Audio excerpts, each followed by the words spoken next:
Bleach Revisited. I am Carker Gold, your host of this series in which we will be reading every single chapter of the Bleach manga, providing critical analysis of the art and the narrative, as well as personal response to each of these chapters.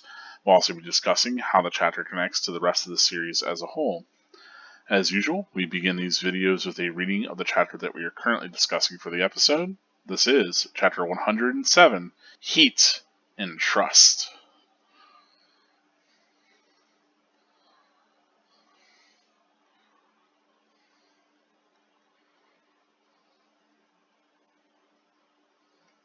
Ichigo. I will beat him. It may cost me my life, but if I survive, once more I'll swear what we swore before. That same promise. Bleach, Chapter 107, Heat and Trust. What the heck was that, Chad? It's Sato. Are you kidding me? You got lucky this time because I was here. You would have been killed. You're strong as an ox. Why didn't you defend yourself? I promised I'd never use my fist for my own sake. I promised my abuelo. What? Abuelo. It means grandfather. His name was Oscar Joaquin de la Rosa. Just how many grandpas are we talking?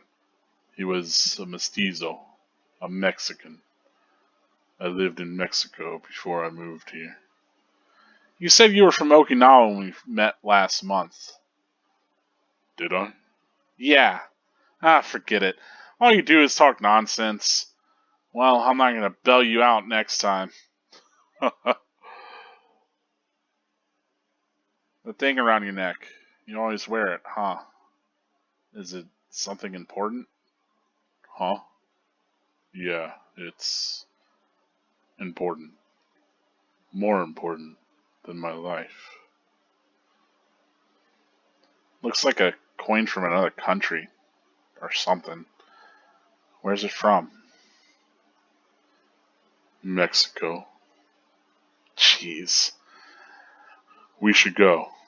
There's no bigger waste of time than two guys talking beside a river.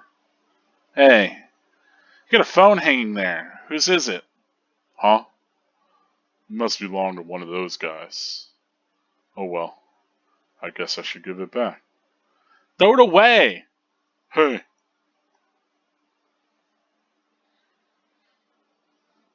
I hadn't lied. I was born in Okinawa and moved to Mexico. That's all. My parents died when I was young, and I didn't have any other relatives, so I went to live with my grandfather in Mexico. That's when I was 8. Back then, I was a big baby and a bully. I used my strength to beat down anybody I didn't like. Then my abuelo showed me the error of my ways. Thanks to him, I learned to be good. I was really just a big baby back then. And I was careless that day. Ugh!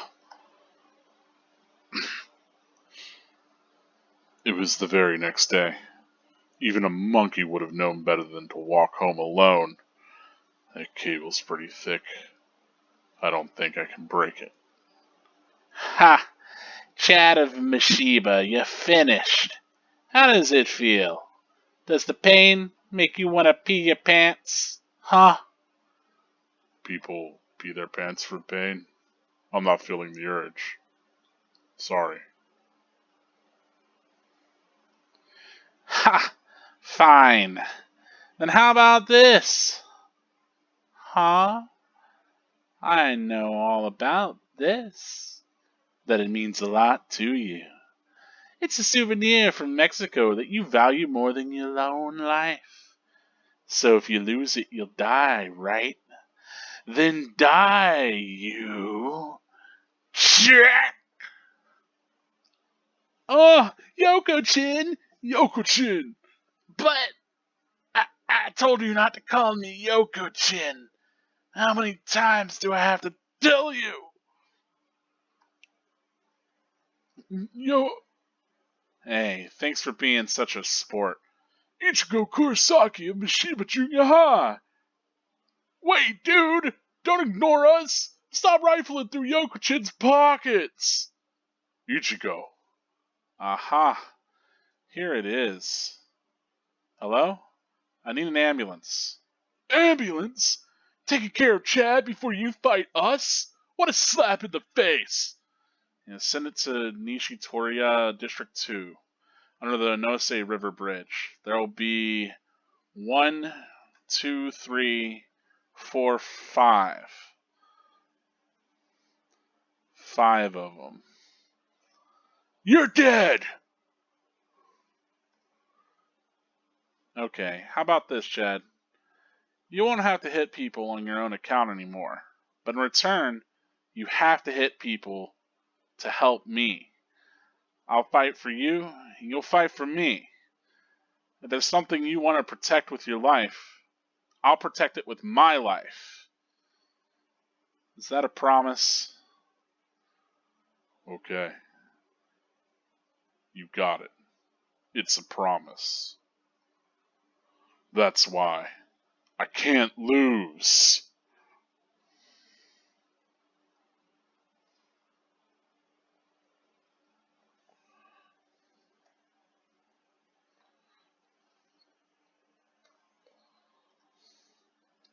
Sorry.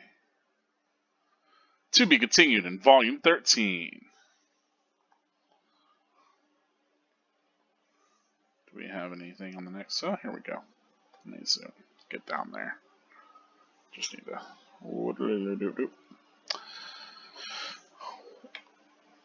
Why? Why, gosh darn it? Are you listening, Hirayama?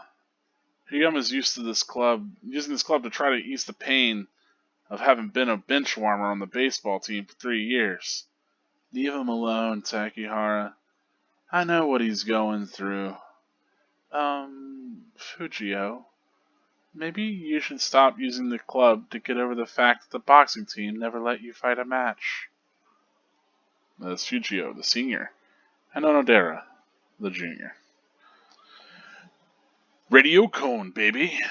Open the music, Radio Cone, baby's theme. Single, we are Radio Cone, baby. Yo, how you guys doing? It's been a while, huh? To tell you the truth, I was sweating. I thought we were finished after the second episode. But the super popular Radio Cone Baby, the first thing to get cut when there were page number considerations, is back for its third installment. And our guest today is Uryu Ishida. Thank you very much. Hello? Hey, what's the matter, Four Eyes? Hurry up and sit down. Okay, the first question is... But before that, I gotta tell you, because Uryu's in the Crafts Club, there are a bunch of questions about fixing my ears and ripping me apart and stuff. Listen up! I wouldn't let this guy lay a finger on my beautiful body. Got that, Four Eyes? And I didn't say that to set up a joke. Okay, I really don't want to anyway. Question. Can Uryu's cape fly? Eri Fukada, Oita. What a question. Did I ever say it could fly? Maybe she's been seen too many flying capes in movies and stuff. Or maybe she's just making fun of you. Question. I thought archers always hold a bow with their left hands, regardless of whether they're left or right-handed, but you hold it with your right. Is that some kind of Quincy thing? Chimo. Or Chemo? Probably Chimo. Tokyo.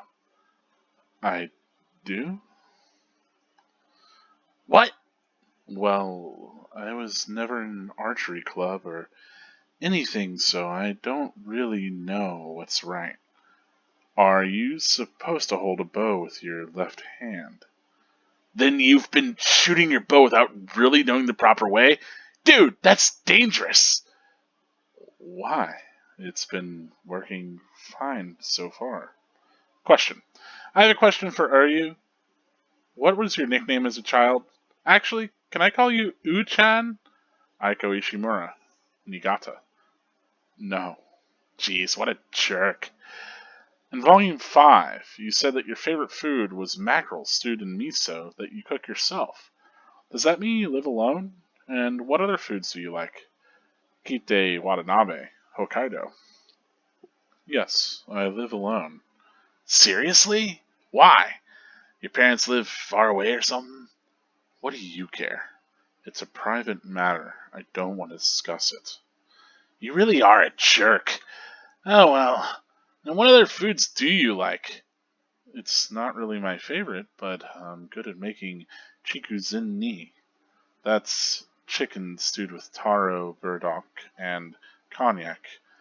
Cognac is konjaku, a gelatinous substance made from Indonesian potatoes. So you're basically just a housewife. Question.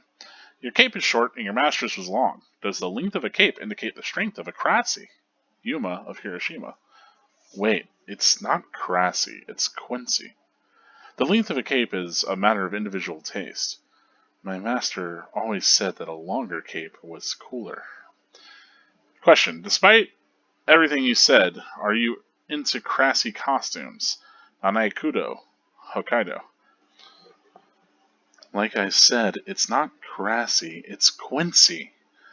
Why do so many of you remember it incorrectly? Were these questions chosen intentionally? I don't know. Maybe you just didn't make a strong impression on the readers. Question. Do you feel comfortable with your sense of fashion? Seiko Matsuoka Yamaguchi. Question. Why is your fashion sense so bad? Yakiniku Yasan Osaka. Here it is.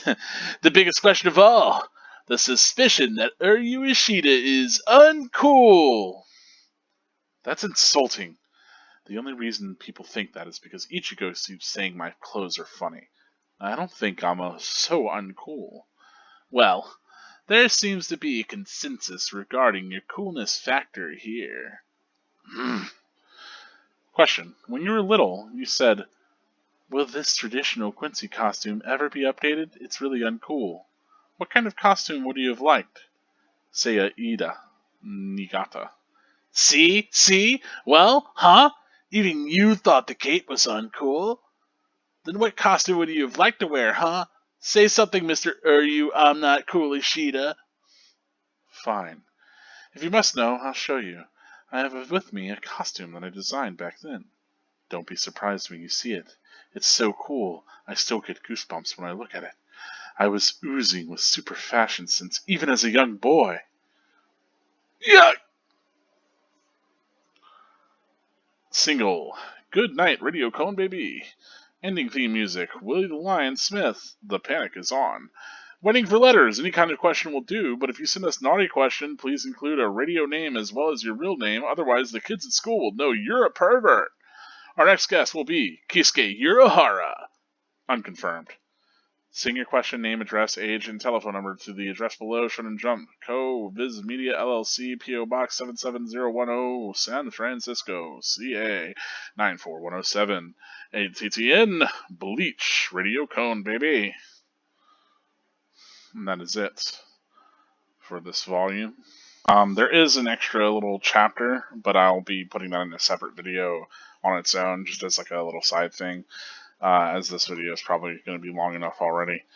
But let us get back to the beginning of this chapter and just kind of talk about what's going on in this one, the art and the narrative as usual. So, we're still in that fight with Shunsui. Chad is, of course, indignant. He's going to fight. He's got to fight. And he insists that, even if it costs him his life, he will beat him. And if he survives, he'll swear, what they swore before, right? That same sort of promise. And it's kind of interesting because he says, I'll swear that same promise, but like we come to find out that his promise is that, he'll always fight on behalf of Ichigo, but that's what he's doing right now. So I don't know. Maybe whenever I'm reading this, I need to pay a little bit more attention. Yeah. But nevertheless, really kind of brings us back to that flashback. We're back in flashback, which, if you remember in the previous chapter, I believe it ended in a flashback with Ichigo. So we're cutting back, and I love that even the title page is like a flashback back whenever they were both in the same middle school before they even got to high school.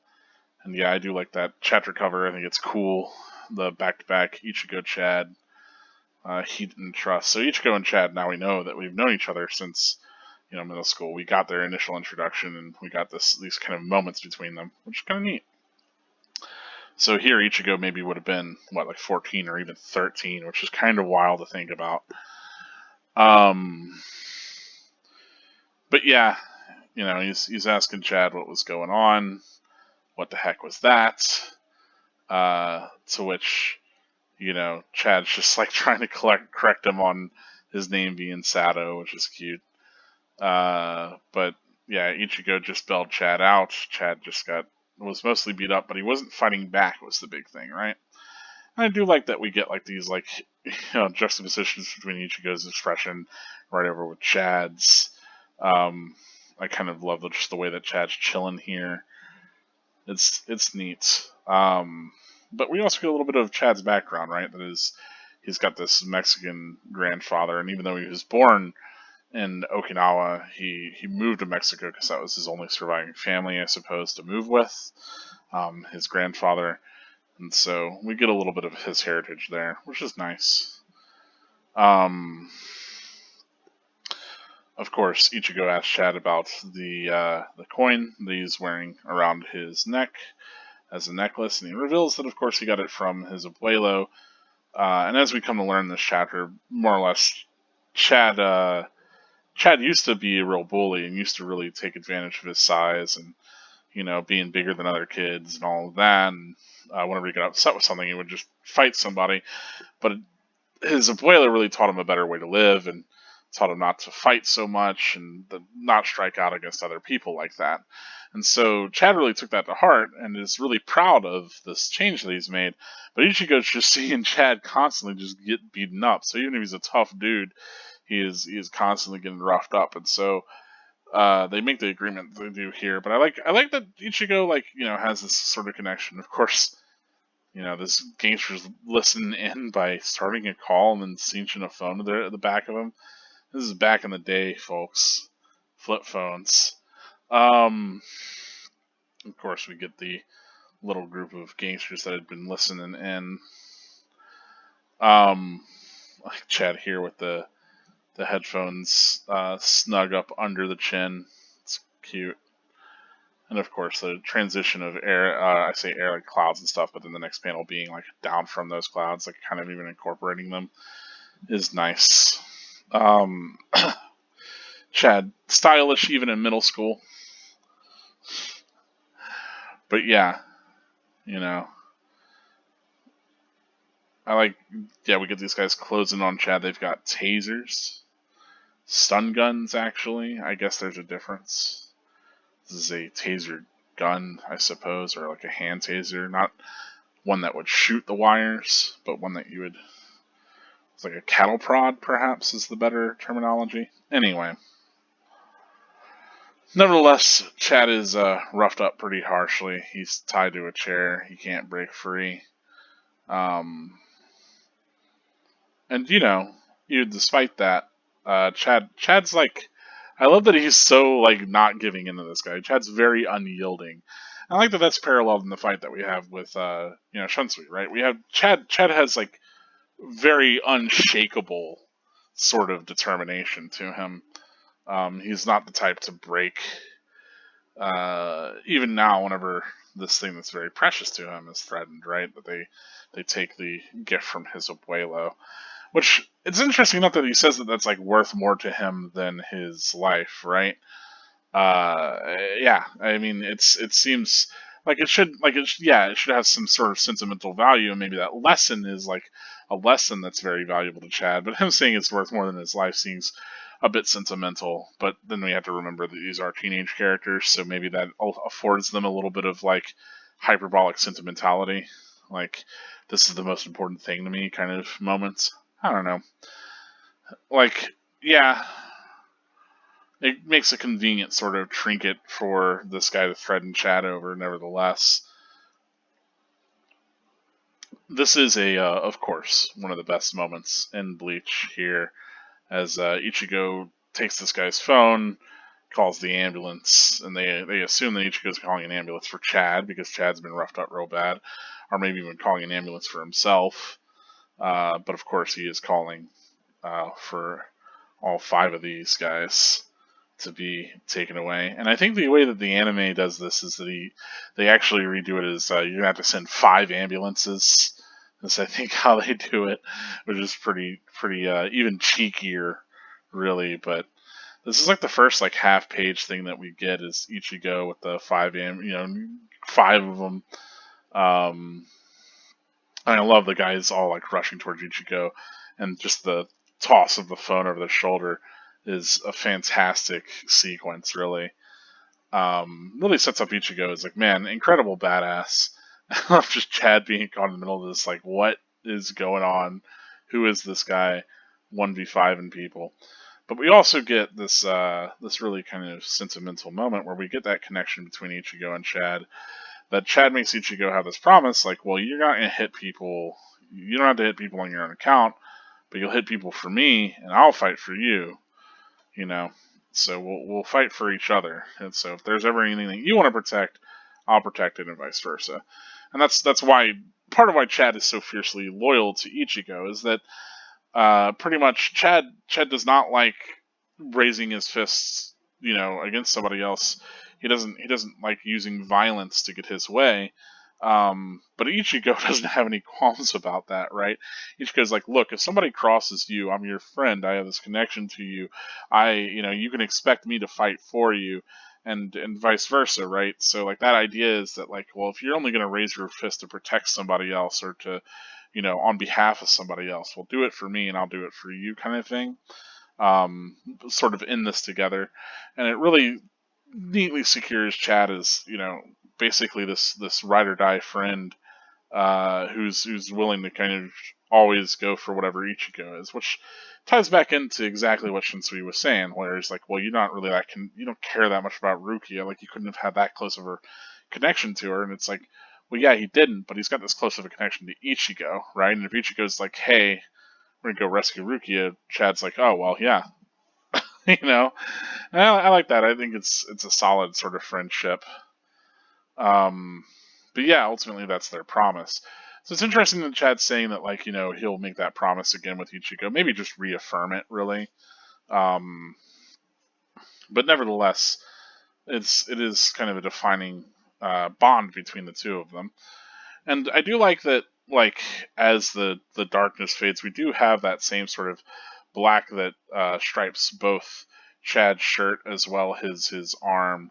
So maybe even this flashback is part of his power, if you really wanted to interpret that sort of thing, right? That the past or something is a part of it. But I don't know, maybe that's a little bit too much reading into it. Maybe that's too fourth level.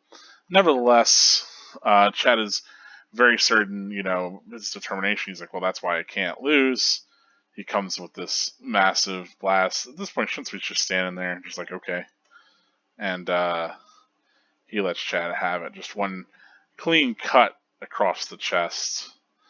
And it's interesting here that it's like a long, and he gets him in the arm a little bit too here, but it's this horizontal slice that Chad takes from Swinsway, and it's I wonder if the point of this is just to debilitate Chad, because we've certainly seen a lot more grievous injuries. I mean, we often see Ichigo striking with the shoulder to hip sort of cut him down technique, but also like the precision of Byakuya's like hit him in the the spirit chain, the soul sleep, and all of that, and so you have to wonder exactly if this is just for the sake of having a cool image, or if there's something more to maybe the strike, right? Nevertheless, blood splatters out in a very dramatic way as Shunsui apologizes, right? And I, you really get this sense that like Shunsui doesn't want to have to kind of cut people up and stop them, but again, it's his duty, so he will. Yeah, otherwise we get a cute little side bit here, mostly just people being a part of the sewing team because they never really got to like live out their dreams in the baseball or basketball, or well, not base, it was baseball and boxing, right? Um, the Ryokan stuff's cute. Mostly that Ishii is not formally trained in archery. Instead, he's trained in Quincy techniques. So I guess it doesn't. To answer that question, it really doesn't matter how he holds his bow. But then, furthermore, we do get some insight, like Ishida lives alone. Um, that his relationships to his parents seems to be something he gets defenses of. That he says is a private matter. And that the length of escape is purely uh, it doesn't matter. I guess Dragon Quest ass hero self over here. Um, but yeah, I mean there's it's cute stuff, but that's about it. Not a ton, not a ton to speak of there. But it's a fairly quick chapter. I mean, I really wanted to touch on especially the kind of connection here. I love how depraved this loser looks. Please never get both a nose and an earring and then connect them with a chain. Like, oof, bad look, bud. Um, like, who are these guys anyway that are like picking on a bunch of children, but delinquents? Ugh. Anyway, now those kids are fighting gods. It's kind of it's so easy to forget that like this cast of characters is meant to be like 15, 16, and not like maybe closer to their early 20s.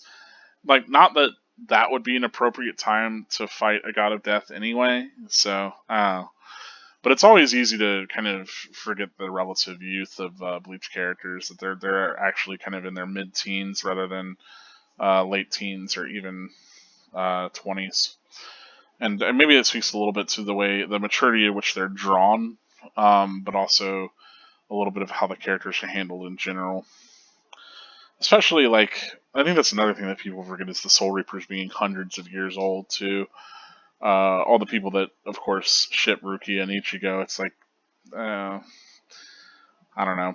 It's hard for me to read, like, a truly romantic bond there, but furthermore, it's a lot harder for me to read, like, like, she's hundreds of years old and is literally a spiritual entity. He is a guy going to high school. Could I make it any clearer? Like, yeah, I don't know. It's really weird. But some people will argue that. I don't know. It's fiction. Does it really matter? Nevertheless, yeah, that's kind of what we have here. I don't have a ton to say about the art in this chapter other than like I like this or that.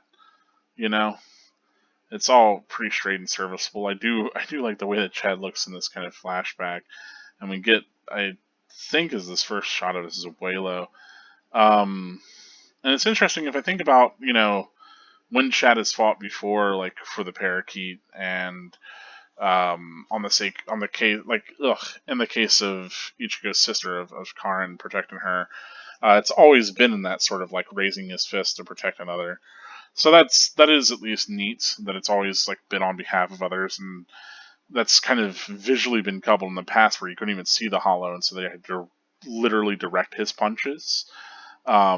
So Ichigo's or somebody else has always sort of been directing the way that Chad wields his violence. So you could argue Chad has a little bit less agency in that way because he's always sort of submitting himself as a tool for someone else to use for strength. But I don't know. I think he's the one that's willingly stepping into that position, right? Because he feels like it's the right thing to do, and he's only doing that because of his connection to others, and ostensibly all because of his connection to Ichigo.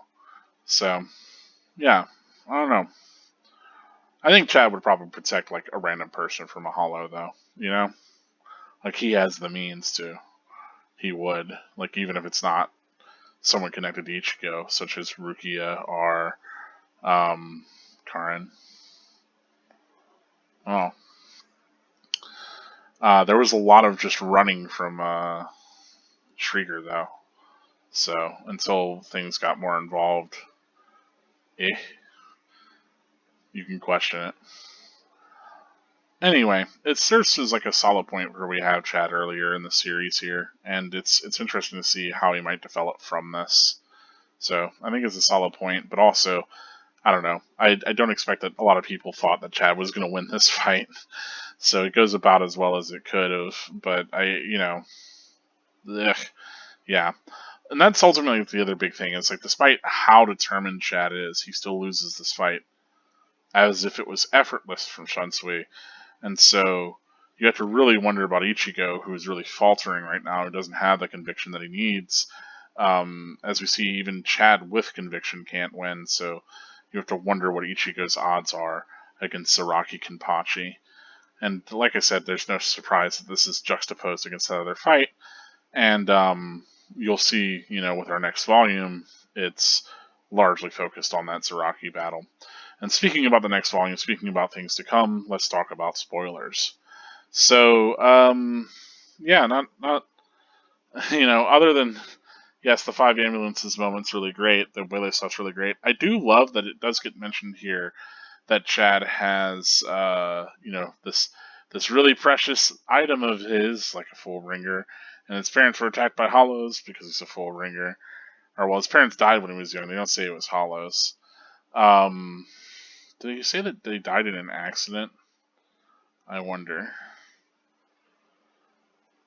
They should have said, like, I guess died versus murdered makes it seem like it was an accident rather than, like a crime or something. Um, but yeah, I mean, like, making it. Nevertheless, we know that Chad's a full bringer, so we know that there was this hollow attack whenever he was very young that he survived, and that Rietsu is inside of him, and that's kind of what fuels his powers. I agree with others that I think that his full ring probably should have been his skin more than I assume it is connected to his coin. I don't remember if it gets explicitly stated in the actual manga or not. It's been a while since I've read that arc, so eh. Um, it was pointed out in a comment, but also in because it comes up in this radio con. One of the things that I was wondering about in a previous video, because they say that Uryu is poor, he doesn't have a phone. We actually find out here that in the radio con interview that Uryu is living alone. Which, yeah, it makes sense if he's maybe estranged himself from his father. As we know, Uryu and Ryu can have a pretty difficult relationship. I just forgotten about that, I suppose. Or not, I hadn't forgotten about their difficult relationship. I just forgotten about the fact that Uryu was living alone rather than kind of begrudgingly still benefiting from the wealth of his family. So that makes sense. And I like that, like, it's like positioned here within an interview. Though it does certainly align. A lot of our characters live alone, huh? Like Chad's parents are dead. Orihime's parents are dead. The only person who actually cared to be paternal to Uryu is dead anyway. So essentially, Uryu and like his mom's dead. So Uryu lives alone, and anyone who really cared for raising him is dead. Really, Ichigo's the only one out of our main set. I guess Tatsuki's parents are alive as far as we know, which is why she can't go on this cool supernatural adventure. She's got living parents. Really, I mean, it's a trope in fiction. I'll be real, like the dead parents thing, because it allows your character to go on an adventure without the sort of constrictions that would come with actually having parents. Plus, a lot of kids probably, have some sort of amalgamation of absentee parents, be it through divorce, death, or otherwise. I mean, there are people that certainly don't, but it's easy to imagine a fantasy. I mean, it's a fantasy where your parents had less of a part in your life and free of your parents. What would you do? Well, you could go on a big adventure, yeah. But nevertheless, usually parents are not present within a lot of adventure narratives. Usually, at least one of the parents is missing. It's again a very common thing. So it's interesting that then, Ichigo is of course missing his mother, and that's a huge part of his story. It's interesting that so many of Ichigo's friends don't have parents. and that they all kind of live on their own. And ultimately, I think that makes it a little bit more heartwarming that at the end they're kind of all together and they're all supporting Chad too. Um, it's cute. Like they had this found family aspect to them that I appreciate. And maybe it's, speaks towards the strength of those, again, those lived bonds. Like, while you might not have those connections to your parents, or you might not have that experience of like an actual, worthwhile familial bond, you can find those sorts of special kind of connections in other people, your peers and otherwise, and that's sweet. You know, Bleach is all about the connections we have to the living as well as the dead, right? So it's neat to see how yet more parent death influenced one of our main characters. Had Chad essentially driven to Mexico, where he had this huge change of character under his abuelo's this connection that he had to his abuelo, and so that coin represents that connection and that change that he had and that heritage from Mexico, which is really cool. Not a lot of times in manga do you see non-Japanese characters used quite to that extent, with that much integrity to them. Um, yeah, I mean, whew. Don't get me started on like stuff like think of like Shaman King and characters like Chocolove. Like, get out of here with that nonsense. It's ridiculous. Um, yeah, whereas like Bleach generally handles its minority characters, like I said, with a good deal of integrity, and like actual respect. So something to appreciate there. But otherwise, I do not have very much else to say about this chapter or the Radio Con. Going to keep this one fairly short, all things considered. So thank you for joining me on this one, folks. It's been a pleasure. Please do like the video if you managed to get to the end here.